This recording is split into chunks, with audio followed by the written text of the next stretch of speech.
Ikechi Uchenna, also known as Debbie 7, and today I have the amazing Mr. Ikechi Marvin in the studio. Welcome, Mr. Ikechi. Thank you for having me. Yeah, it's our pleasure. Today we are going to be talking about understanding your ABCs. We'll be talking about STIs and of course HIV transmission. I hope you're ready because we're about to give you the best information ever. Welcome, Mr. Ikechi. Thank you for having me. Yeah, it's our pleasure. Now, before we actually continue with the conversation, you may be wondering, what is an STI?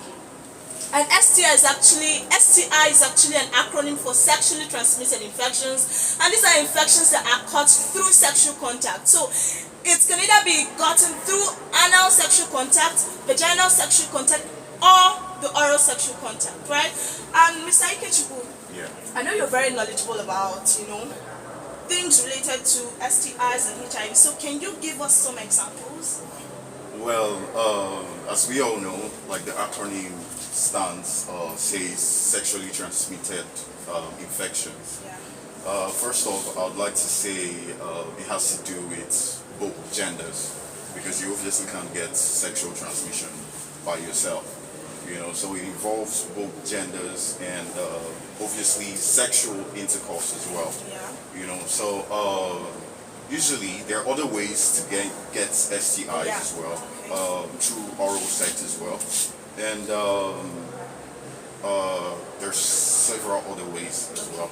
So I'll start by sharing like a little experience from my I like that part. from my childhood days, or my teenage days rather. So back in the day in my house, we usually did not have sexual talks. It was like a taboo.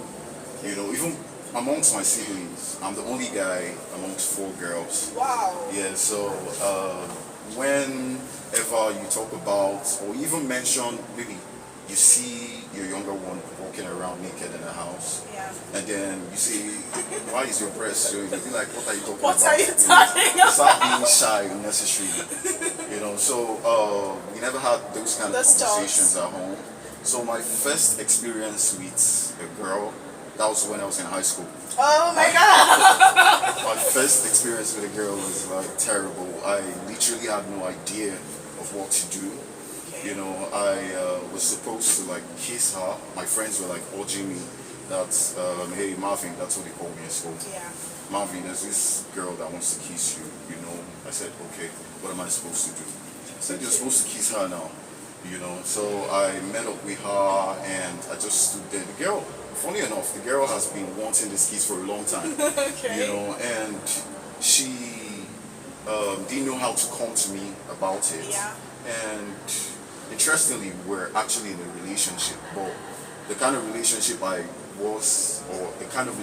had knowledge about at that time was like just being friends. This girl was like my best friend. Okay. But I didn't know when she was taking it. She was way mature than I was at that time. Okay. So when I was about kissing her, I went to the back of our class. At that time, she was crying, so I stood there. I was like, "Why are you crying?" Then I bent down to like, console her and pat her on the back. And she just grabbed my head and started kissing. So that was like my first experience of kiss. Yeah. So on our way home, when I was teasing my friends, I was just spitting all over the place because it was kind of disgusting to me. Okay. Yeah. So another thing I'd like to talk about was my first experience of intercourse with a lady. Okay. I as well as my experience was during the kissing stage, I had no idea of what to do.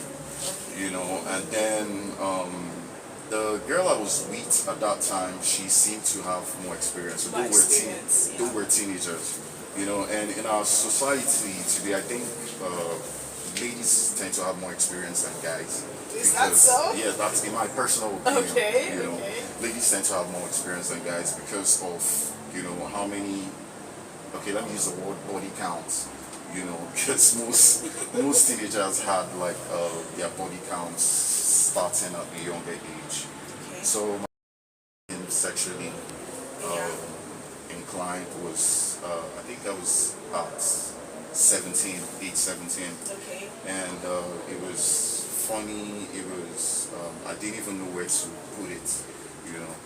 But growing up, after a lot of experiences, Okay. I became familiar with the use of protection, and Okay. you know, I got more education, you know, and exposure, you know, relating to sexual intercourse. So that's all I have to say about that.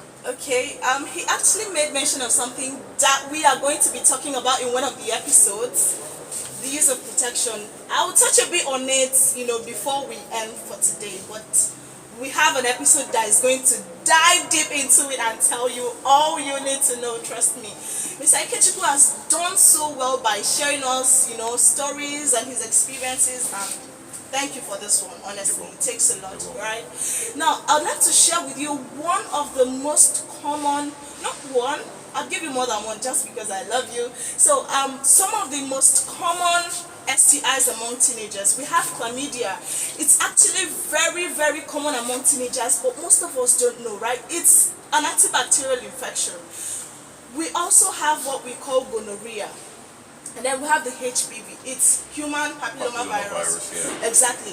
It's mostly, these are the three major common viruses among teenagers. And how do we get an STI? How can a teenager contact an STI?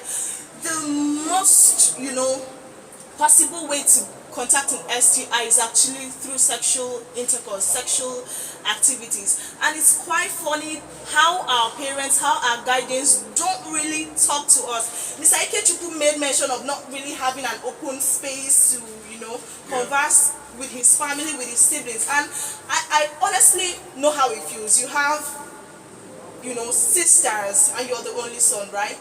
Yeah, it feels, I don't know, it feels just, I don't belong.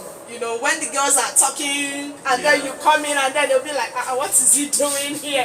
Because it's just like you're a different person entirely. And it's also that way in my family. We have just one son and 4 girls. So imagine, you know, 4 girls with one guy, and then when he comes in and then you're wearing a panty and he'll be like, what is this one doing? You know, we don't also have that safe space to talk about a lot of things, but as grown-ups, we know so much now. Yeah. But then it's also important that we as children get that safe space, and it can only be provided by proper parenting. It's important that we get people we can talk to, share experiences with, just so we don't, you know, go off the radar. Yeah. Another thing I would like to tell you about is, you know, the symptoms. How would you feel? And then you'll be like, okay, it's time to go get checked. It's possible that I'm having an STI. And the first thing, which is one of the most important things, you should actually, you know, now I won't say you should feel certain way before you go get checked. It's important that you get checked regularly. But then when you start feeling burning sensation over your private region, it's important to go get checked. It's important to talk to somebody. It's important to talk to not just somebody, but a professional, right? Yeah. So, Mr. Ikechukwu, there is something I want us to talk about. You know, I'm female and you're male. And then we usually hear these stories about when a woman says no, or when a girl says no, because this is for teenagers now. When a girl says no, she actually means yes. So, as a guy, from the perspective of a man, how do you see this whole thing, and what has it been like for you? Well, to be honest, Okay. I had experiences to that regards as well. Okay. Usually, when you're in a room with a lady, and as a guy now, you want to, you know, get into it with her, you know, and when you start touching, we usually start by, you know, talking and trying to convince her, you know, and then we start by touching. Okay. Oftentimes, the girl will be like, stop it, you know, so that word stop to us just means try harder, you know, if we try a little bit harder, then she'll probably give in. You know, and oftentimes when she says stop it, she actually means it for real. Is that what you think, or it's what has been proven over time? Well, I feel that's what's been proven over time.